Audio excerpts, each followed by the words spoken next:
Magluluto tayo ngayon ng stir-fried chicken in oyster sauce. So, kailangan natin ng sibuyas, hiwain. Dalawang maliit na sibuyas, pwede na. Sunod natin yung bawang.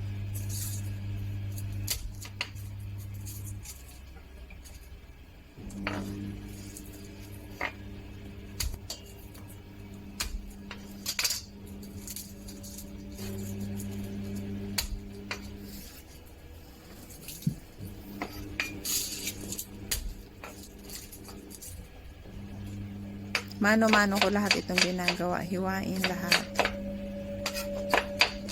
Simple lang naman yung kusina namin dito.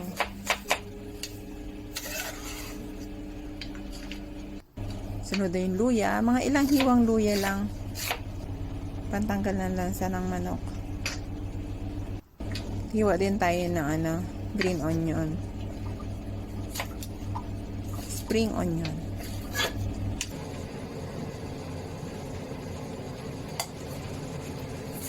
Stir fry muna natin yung chicken hanggang sa mag golden brown.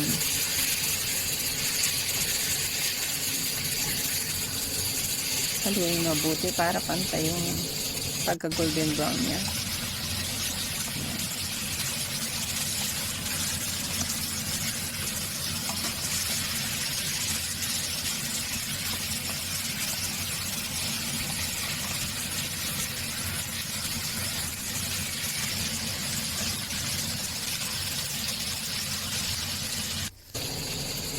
Tapos iset aside.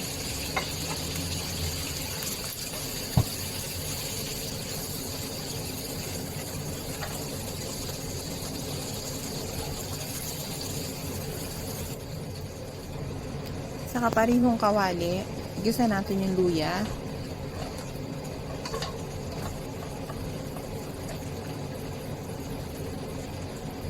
Sunod yung bawang. Bawang yung inuuna ko pag isa. Mas gusto ko yung lumabas lahat yung aroma ng bawang at saka luya. Kanya-kanya naman tayo ng pagluluto. So, ito yung way na ginagawa ko.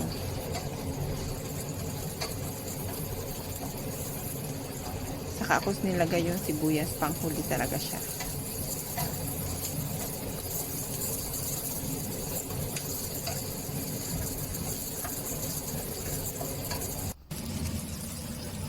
Ibalik natin yung manok.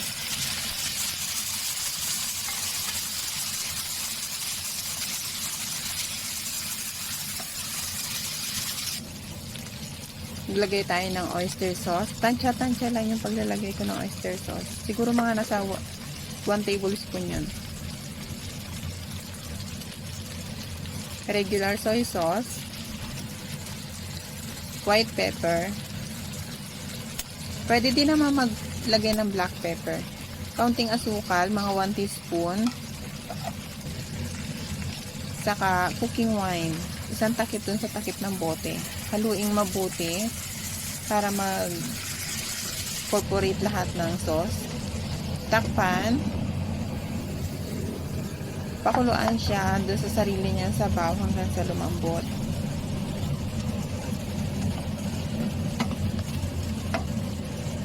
Na mga ilang minuto o mga 20 minutes. O ito, luto na siya.